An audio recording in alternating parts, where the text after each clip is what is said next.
پیر کے دن کی عظمت اور برکت جاننے کے لیے ناظرین چند ایک چیزیں میں آپ کو عرض کرتا ہوں۔ ہم نے پیر کے دن کو کیسے گزارنا ہے، کون کون سے وظائف پڑھنے ہیں اور کون کون سے اعمال کرنے ہیں۔ سب سے پہلے تو پیر کے دن کے چند تاریخی نسبتیں، چند خصوصیات میں آپ کو بتاتا ہوں کہ حضرت سیدنا ادریس علیہ نبینا علیہ الصلوۃ والسلام کو پیر کے دن ہی آسمانوں کی طرف اٹھایا گیا اور آپ جنت میں داخل ہوئے۔ حضرت سیدنا موسیٰ علیہ الصلوۃ والسلام کے بارے میں آتا ہے کہ پیر کے روز کوہ طور پر آپ تشریف لے گئے، اور پیر کے دن کے بارے میں آتا ہے کہ اللہ تعالیٰ کی وحدانیت کی دلیل پیر کے دن نازل ہوئی۔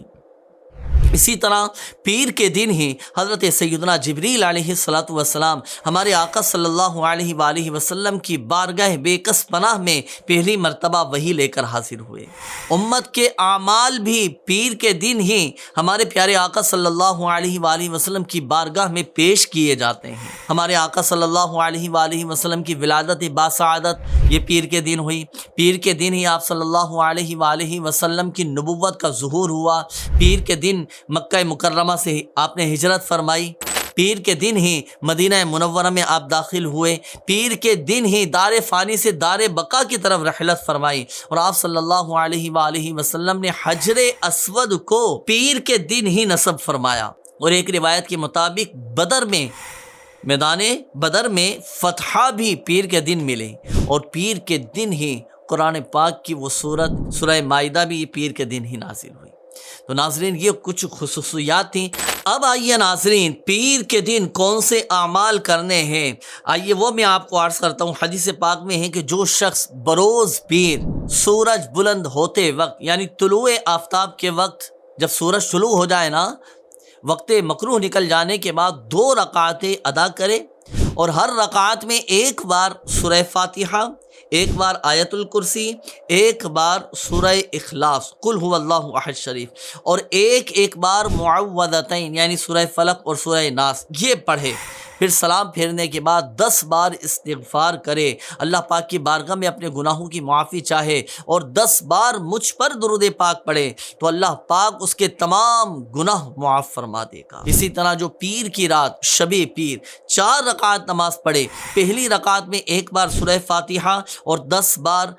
قل هو اللہ احد شریف سورہ اخلاص پڑھے، پھر دوسری رکعت میں بھی ایک بار سورہ فاتحہ اور 20 بار قل هو اللہ احد شریف پڑھے، اور تیسری رکعت میں ایک بار سورہ فاتحہ اور 30 بار قل هو اللہ احد شریف پڑھے، اور چوتھی رکعت میں ایک بار سورہ فاتحہ اور 40 بار قل هو اللہ احد شریف پڑھے۔ پھر جب وہ سلام پھیر دے تو سلام پھیر کر 75 مرتبہ 75 ٹائم قل هو اللہ احد شریف پڑھے، پھر اپنے اور اپنے والدین کے لیے 75 بار استغفار کرے، اور پھر اللہ پاک سے اپنی حاجت طلب کرے، تو اللہ پاک کے ذمہ کرم پر ہے کہ اس کی حاجت پوری فرما دے۔ پیر کے دن کا ایک مخصوص عمل، جو شخص 2 رکعت نماز پڑھے، ہر رکعت میں 15 بار سورہ فاتحہ اور 15 بار سورہ اخلاص اور 15 بار معوذتین یعنی سورہ فلق اور سورہ ناس پڑھے، اور سلام جب پھیر لے، 2 رکعتیں مکمل ہو جائیں، سلام پھیرنے کے بعد 15 بار آیت الکرسی پڑھے، اور پھر 15 بار اللہ پاک سے استغفار کرے، تو اس کے لیے بڑا عظیم ثواب اور بہت بڑا اجر ہے۔ کل قیامت کے دن ایک نیکی کو ہم محتاج ہوں گے، تو دنیا میں ہم نیک اعمال کی کثرت کریں، نوافل کا اہتمام کریں، اور سب سے بڑھ کر یہ کہ فرائض اور واجبات کی پابندی بھی ہو۔ انشاءاللہ الکریم اللہ کی رحمت سے ڈھیروں ڈھیر برکتیں حاصل ہوں گی۔ اب آئیے میں آپ کو عرض کرتا ہوں کہ پیر کا دن ہم نے گزارنا کیسے ہے، کون سے اعمال ہم نے کرنے ہیں۔ تو پیارے اور محترم اسلامی بھائیوں، پیر شریف کو ہمارے پیارے آقا صلی اللہ علیہ وآلہ وسلم سے نسبت کی وجہ سے بہت زیادہ شرف حاصل ہے۔ ممکن ہو تو پیر کا روزہ رکھ لیجئے، کہ پیر شریف کا روزہ رکھنا